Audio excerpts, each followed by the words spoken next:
ఆంధ్రప్రదేశ్ కూటమి ప్రభుత్వం అధికారంలోకి వచ్చి 2 ఏళ్లు పూర్తయ్యాయని, కానీ ప్రజలకు ఇచ్చిన హామీల్లో ఒక్కటీ సక్రమంగా అమలు కాలేదని మాజీ మంత్రి, వైఎస్ఆర్ కాంగ్రెస్ పార్టీ సీనియర్ నేత ఆర్కే రోజా తీవ్ర విమర్శలు చేశారు.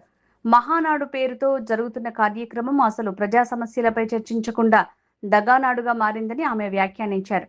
వైసీపీ నేతలను భయభ్రాంతులకు గురిచేసేలా కూటమి ప్రభుత్వం డైవర్షన్ పాలిటిక్స్ చేస్తోందని రోజా ఆరోపించారు.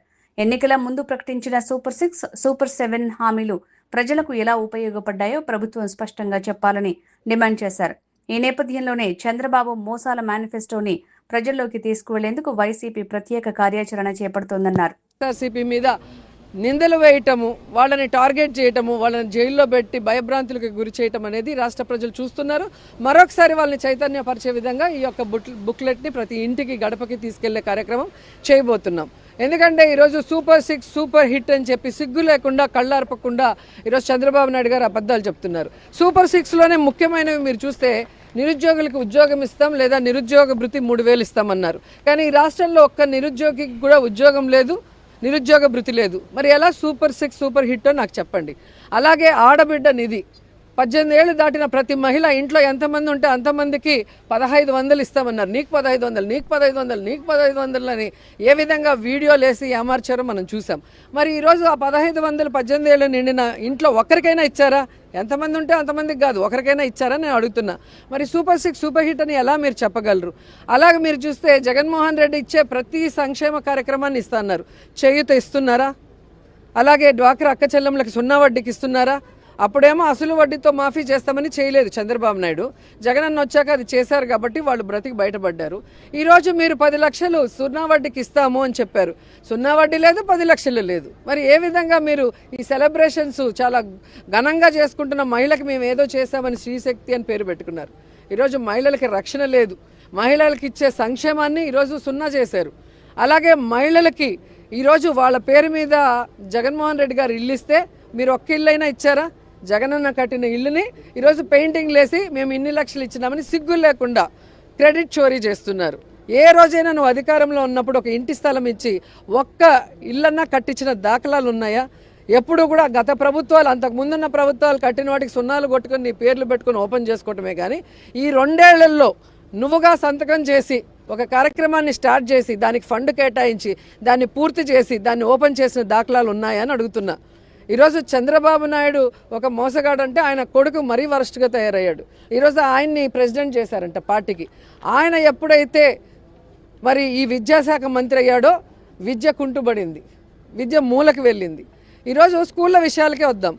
నాడు నేడు స్కూల్స్ ఫినిషింగ్లో ఉన్న ఆ స్కూల్స్ని ఫినిష్ చేశాడా ఈ రోజుటి వరకు? మీ నాన్న 4 సార్లు ముఖ్యమంత్రి అయ్యాడు. ఒక్క స్కూల్ రూమ్ కట్టడానికి తలకిందులు తపస్సు చేసేవాళ్ళు. కానీ జగనన్న ప్రతి స్కూల్ని రెన్యువేట్ చేయించి దానికి కావాల్సిన బుక్స్ కానీ, యూనిఫామ్స్ కానీ, వాటర్ ప్లాంట్, ప్యూరిఫైడ్ వాటర్ కానీ, వాళ్ళకి 5 రోజులు 5 రకాల భోజనం కానీ ఆ స్కూల్స్లో పిల్లలకి, అలాగే ఆడపిల్లల కోసం బాత్రూమ్స్ రన్నింగ్ వాటర్తో కానీ ఎన్ని కావాలంటే అన్నీ చేసి ఇచ్చాడు కదా. మరి మీరు ఎందుకు చేయలేకపోతున్నారు? నువ్వు వచ్చిన దగ్గర నుంచి ఇంగ్లీష్ మీడియం తీసేస్తావు, CBSE సిలబస్ తీసేస్తావు, ట్యాబులు ఇవ్వటం మానేస్తావు.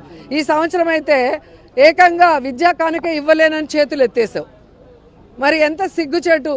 ఈరోజు లోకేష్ లాంటి మంత్రి ఉండటం, ఈ విద్యా అమ్మఒడి ఇవ్వరు, ఫీజు రియంబర్స్మెంట్ ఇవ్వరు, ఆ పిల్లలు చదువుకున్న వాళ్ళకి ఉద్యోగాలు ఇవ్వరు, నిరుద్యోగ భృతి ఇవ్వరు. ఈరోజు కాలేజీల్లో స్కూల్లో ఏ విధంగా ఆడపిల్లల్ని హెరాస్ చేస్తుంటే, వాళ్ళ మీద దాడులు చేస్తుంటే, రేపులు చేస్తుంటే పట్టించుకో. నువ్వు మంత్రిగానే పనికిరావు అంటే ఈరోజు మీ నాన్న నిన్ను ఏదో చేయాలని ఈరోజు పార్టీ ప్రెసిడెంట్ చేశారంటే ఈ రాష్ట్రం ఏమవుతుందన్న భయం ప్రతి ఒక్కరికి కూడా ఈరోజు కలుగుతుంది. అండ్ ఈరోజు ఏదైతే ఈ పార్టీతో కంబండై ఉన్న జనసేన పార్టీ ప్రశ్నిస్తాను అని పార్టీ పెట్టానని చెప్తాడు. చంద్రబాబు నాయుడు ఇన్ని తప్పులు చేస్తూ ఈరోజు ఇన్ని ఘోరాలు చేస్తూ రైతుల్ని, మహిళల్ని, విద్యార్థుల్ని అందరినీ మోసం చేస్తుంటే ప్రశ్నించాల్సిన పవన్ కళ్యాణ్ గారు ఎందుకు ప్రశ్నించటం లేదు? ప్రశ్నించకపోగా మళ్ళీ ఫ్రస్ట్రేషన్ ఒకటి. సో ఇవన్నీ చూస్తుంటే ఈరోజు మహానాడులో వీటి గురించి వాళ్ళు ఏమైనా డిస్కషన్ చేసి వాళ్ళ తప్పుల్ని సరిదిద్దుకొని ప్రజలకు ఇచ్చిన వాగ్దానాలని నెరవేరుస్తారనేది గమనిద్దాం. వాళ్ళు చేసేది ఏమి ఉండదండి. ఆల్రెడీ బీజేపీ గారు బిల్లు పెట్టినప్పుడు ఎందుకు తెలుగుదేశం వాళ్ళు దాన్ని కోటేయలేదో చెప్పండి. ఈరోజు ఈయనేదో లోకేష్ కొత్తగా 33% ఆయన తీసుకొచ్చినట్టులాగా చెప్తున్నాడు. మరి గతంలో ఎందుకు మీరు దాని గురించి డిస్కస్ చేయలేదు? 4 సార్లు ముఖ్యమంత్రి అయినప్పుడు మీ నాన్న ఎందుకు అసెంబ్లీలో దాన్ని తీర్మానం చేసి పంపించలేదు?